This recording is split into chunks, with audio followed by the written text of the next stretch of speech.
Assalamualaikum warahmatullahi wabarakatuh. Perkenalkan, saya Ainun Jariah, mahasiswa dari Fakultas Ilmu Tarbiyah dan Keguruan di Universitas Islam Negeri Maulana Malik Ibrahim Malang. Setelah ini, saya akan menjelaskan sebagian dari beberapa sub-tema yang harus dipelajari dalam mata kuliah Statistik Pendidikan. Mari simak penjelasannya ya. Sebelum itu, terlebih dahulu kita harus mengenal kontrak dan strategis perkuliahan. Meliputi identitas mata kuliah, deskripsi mata kuliah, capaian pembelajaran, materi perkuliahan, pendekatan dan karakteristik pembelajaran, penilaian hasil belajar, dan yang paling penting tugas perkuliahannya. Langsung saja kepada pengertian dasar statistik. Statistik yaitu kumpulan data yang memiliki bentuk berupa angka dan dapat disusun ke dalam bentuk tabel maupun diagram, yang mana isi tersebut dapat menjelaskan tentang masalah yang khusus. Statistik sendiri memiliki arti sekelompok metode dan juga aturan tentang pengumpulan analisis, pengolahan, dan juga penafsiran data pada angka-angka yang akan menjelaskan sebuah data tersebut atau hasil dari pengamatannya. Dilihat dari asal katanya, statistik diambil dari bahasa Latin, yakni status, yang mana memiliki arti negara atau sesuatu yang memiliki kaitan dengan ketatanegaraan. Statistik biasanya juga banyak digunakan pada sebuah penelitian dalam beberapa bidang. Contohnya yaitu manufaktur, ekonomi, bisnis, pemasaran, dan lain sebagainya. Dari statistik tersebut juga akan didapatkan sebuah kesimpulan yang akan memudahkan kita untuk dapat mengambil keputusan. Selanjutnya mengenai manfaat dan kegunaan statistika. Manfaat statistika yakni penyedia data yang kredibel, menganalisis data dengan tepat, menginterpretasi data dengan tepat, menarik kesimpulan yang logis dan faktual, memprediksi keadaan di masa mendatang, dan membantu pengambilan keputusan. Adapun kegunaan statistika. Yang pertama, bank data. Ilmu statistika berfungsi sebagai bank data atau penyedia atau sumber suatu data. Data tersebut dapat dibaca, dianalisis maupun diolah untuk menjelaskan suatu keadaan. Misalkan, suatu penelitian ilmiah memerlukan data. Data tersebut akan diambil secara statistika dengan cara sampling. Kemudian, berfungsi sebagai alat kontrol kualitas atau quality control. Ilmu statistika berfungsi sebagai alat dalam kontrol kualitas suatu populasi data. Ilmu statistika sebagai kontrol kualitas berfungsi dalam pengawasan. Misalnya, variabel mana yang tidak berfungsi, tidak sesuai, tidak efektif, dan menetapkan standar dari suatu keadaan. Selanjutnya, fungsinya sebelum itu ada contoh dari fungsi yang kedua. Misalnya dalam industri transportasi, angka digunakan sebagai standar kualitas suatu kendaraan. Data diambil melalui pengujian dan dianalisa secara statistika untuk menentukan apakah kendaraan tersebut sesuai dengan standar yang berlaku atau tidak. Fungsi yang ketiga yakni pemecahan masalah. Data yang diolah melalui ilmu statistika berfungsi untuk membantu pemecahan masalah. Tren dari data bisa memberikan prediksi keadaan di masa mendatang yang berguna untuk pengambilan keputusan di masa sekarang. Hal ini bertujuan untuk menghindari suatu resiko atau kejadian buruk dalam suatu populasi di masa yang akan datang. Contoh statistika dalam pemecahan dan pengambilan keputusan adalah masalah limbah global. Ilmu statistik dapat memperkirakan pada tahun 2025 limbah dunia akan melonjak sebanyak 70%. Hal tersebut dapat mengantar manusia pada pengambilan keputusan untuk menghindari skenario terburuk dari peningkatan jumlah sampah. Selanjutnya, karakteristik statistika. Statistika mempunyai 3 karakteristik. Yang pertama, statistik bekerja dengan angka. Angka-angka ini, statistik mempunyai 2 pengertian. Yang pertama, angka statistik sebagai jumlah atau frekuensi dan angka statistik sebagai nilai atau harga. Yang kedua, angka statistik sebagai nilai mempunyai arti data kualitatif yang diwujudkan dalam angka. Karakteristik yang kedua, statistik bersifat objektif. Statistik bekerja dengan angka sehingga mempunyai sifat objektif. Artinya, angka statistik dapat digunakan sebagai alat pencari fakta, pengungkap kenyataan yang ada, dan memberikan keterangan yang benar, kemudian menentukan kebijakan sesuai fakta dan temanya. Dan temuannya tersebut diungkapkan apa adanya. Karakteristik yang ketiga yakni statistik bersifat universal atau umum. Statistik tidak hanya digunakan dalam salah satu disiplin ilmu saja, tetapi dapat digunakan secara umum dalam berbagai bentuk disiplin ilmu pengetahuan dengan penuh keyakinan. Selanjutnya mengenai statistik deskriptif dan inferensial. Statistik deskriptif adalah metode yang berkaitan dengan pengumpulan atau penyajian data hingga memberi informasi yang berguna. Statistika diklasifikasikan menjadi 2, yaitu statistika deskriptif dan statistika inferensial. Dilakukan berdasarkan aktivitas yang dilakukan. Contoh dari statistika deskriptif. Yang pertama, ada tabel. Yang kedua, ada diagram. Yang ketiga, grafik. Yang keempat, besaran-besaran lain di majalah dan koran-koran. Statistika deskriptif adalah metode-metode yang berkaitan dengan pengumpulan dan penyajian data sehingga memberikan informasi yang berguna. Statistika deskriptif digunakan untuk mendeskripsikan, meringkas, dan membuat summary data agar lebih mudah dibaca dan digunakan. Selanjutnya, ada statistik inferensial, yakni sebuah metode yang mampu dipakai untuk menganalisis kelompok kecil dari data induknya atau sampel yang diambil dari populasi sampai pada peramalan dan penarikan kesimpulan pada kelompok data induknya atau populasi. Contoh dari statistika inferensial, yakni catatan kelulusan selama 5 tahun terakhir pada sebuah sekolah menengah atas menunjukkan bahwa 72% di antara siswa SMA tersebut lulus dengan nilai yang memuaskan. Nilai numerik 72% adalah bentuk suatu statistika deskriptif. Jika berdasarkan ini, kemudian seorang siswa menyimpulkan bahwa peluang dirinya akan lulus dengan nilai yang memuaskan adalah lebih dari 70%. Jadi, siswa tersebut telah melakukan inferensial statistika yang tentu saja memiliki sifat yang tidak pasti.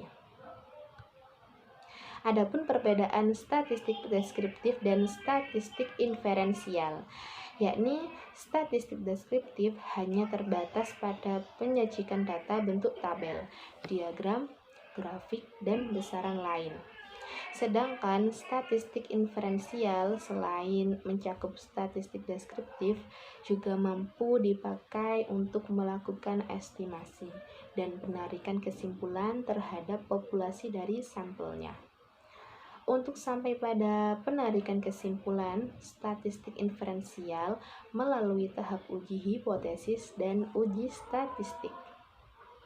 Kemudian, mengenai data dan variabel. Data adalah kumpulan fakta atau angka atau segala sesuatu yang dapat dipercaya kebenarannya, sehingga dapat digunakan sebagai dasar menarik suatu kesimpulan. Penggolongan data statistik. 1. Ditinjau dari variabel yang diteliti atau segi sifat angkanya. Data statistik dapat dibedakan menjadi dua golongan, yaitu data kontinu dan data discrete. Yang kedua, penggolongan berdasarkan cara menyusun angka, ditinjau dari segi cara menyusun angka. Yakni data statistik dapat dibedakan menjadi 3 macam, yaitu data nominal, data ordinal, dan data interval. Penggolongan yang ketiga, yakni penggolongan data berdasarkan bentuk angka. Ditinjau dari segi bentuk angkanya ini, data statistik dapat dibedakan menjadi 2 macam, yaitu data tunggal dan data kelompok atau data bergolong. Selanjutnya, tentang variabel. Variabel adalah karakteristik yang dapat diamati dari sesuatu objek dan mampu memberikan bermacam-macam nilai atau beberapa kategori. Penggolongan variabel secara umum, variabel dibagi atas 2 jenis, yaitu variabel kontinu dan variabel discrete. Variabel dapat juga dibagi sebagai variabel dependen dan variabel bebas. Variabel dapat dilihat sebagai variabel aktif dan variabel atribut. Selanjutnya mengenai populasi dan sampel. Populasi diartikan sebagai keseluruhan pengamatan yang menjadi perhatian. Populasi dibedakan menjadi 2, yaitu populasi terbatas dan populasi tidak terbatas. Biasanya dalam statistika, populasi diberi lambang huruf kapital, misalkan huruf N dengan kapital. Dalam bahasa Indonesia, sampel diartikan sebagai contoh. Artinya, jika suatu populasi berisi elemen-elemen, maka jika diambil suatu contoh atau sampel dari populasi, maka hanya akan diambil sebagian kecil dari elemen-elemen tersebut untuk mewakili seluruh karakter elemen populasi. Ukuran sampel umumnya dilambangkan dengan huruf kecil, misalnya N kecil, dari N kapital yang besar, yang melambangkan ukuran populasi. Salah satu contoh penelitian yang dilakukan terhadap seluruh individu dalam kelompok atau seluruh elemen populasi adalah sensus penduduk yang dilakukan oleh BPS. Selanjutnya mengenai tabel distribusi frekuensi. Tabel distribusi frekuensi ini adalah sebuah tabel atau bagan yang akan merangkum nilai dan frekuensi dari sebuah data. Tabel distribusi frekuensi memiliki 2 kolom. Kolom pertama mencantumkan berbagai hasil yang terjadi dalam data, dan kolom kedua mencantumkan frekuensi dari hasil. Frekuensi akan bisa memberitahukan seberapa sering sesuatu nilai terjadi. Bagian-bagian tabel distribusi frekuensi yakni yang pertama ada kelas-kelas. Maksudnya kelompok nilai data atau variabel dari suatu data acak. Yang kedua, batas-batas. Maksudnya kelompok nilai data atau variabel dari suatu data acak. Yang ketiga, tepi kelas, yaitu batas kelas yang tidak memiliki tempat untuk angka tertentu antara kelas yang satu dengan kelas yang lainnya. Yang keempat, titik tengah kelas, merupakan angka atau nilai data yang tepat terletak di tengah dari suatu kelas. Yang kelima, ada interval kelas. Maksudnya di sini bagian yang memisahkan kelas yang satu dengan kelas yang lain. Yang keenam, panjang interval atau luas kelas, yakni jarak antara tepi atas kelas dan tepi bawah kelas. Yang ketujuh, frekuensi kelas, yaitu seberapa banyaknya data yang termasuk ke dalam kelas tertentu dari data yang acak. Selanjutnya, ada teknik distribusi frekuensi, yakni langkah-langkahnya. Yang pertama, urutan data dari yang terkecil sampai yang terbesar. Yang kedua, hitung jarak atau rentangan. Rumusnya yakni R sama dengan data tertinggi dikurangi data terkecil. Yang ketiga, hitung jumlah kelas. biasanya disimbolkan dengan K kapital. Rumusnya yakni K sama dengan 1 plus 3,3 log N. N ini maksudnya dimasukkan jumlah datanya. Yang keempat, hitung panjang kelas interval. Lambangnya yakni ada rumus P kapital. Rumusnya yakni P kapital artinya rentangan atau jumlah kelas K kapital. Yang kelima, tentukan batas data terendah dan lanjutkan dengan menghitung kelas interval.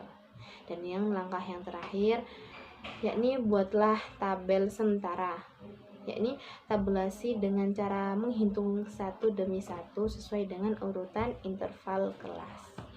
Lanjut kepada ukuran pemusatan data, yakni suatu sembarang ukuran yang menunjukkan pusat dari sekelompok data yang telah diurutkan dari nilai terkecil hingga nilai terbesar ataupun sebaliknya. Ini terdiri dari min, median, dan modus. Min adalah nilai tengah pada suatu kelompok data yang diperoleh dari penjumlahan keseluruhan data pada suatu kelompok dibagi dengan banyaknya data. Terdapat dua nilai tengah yang biasanya kita ketahui, yaitu nilai tengah untuk populasi dan nilai tengah untuk sampel. Nilai tengah biasanya juga disebut min atau rata-rata. Rata-rata populasi disebut parameter, sedangkan rata-rata sampel disebut sebagai statistik.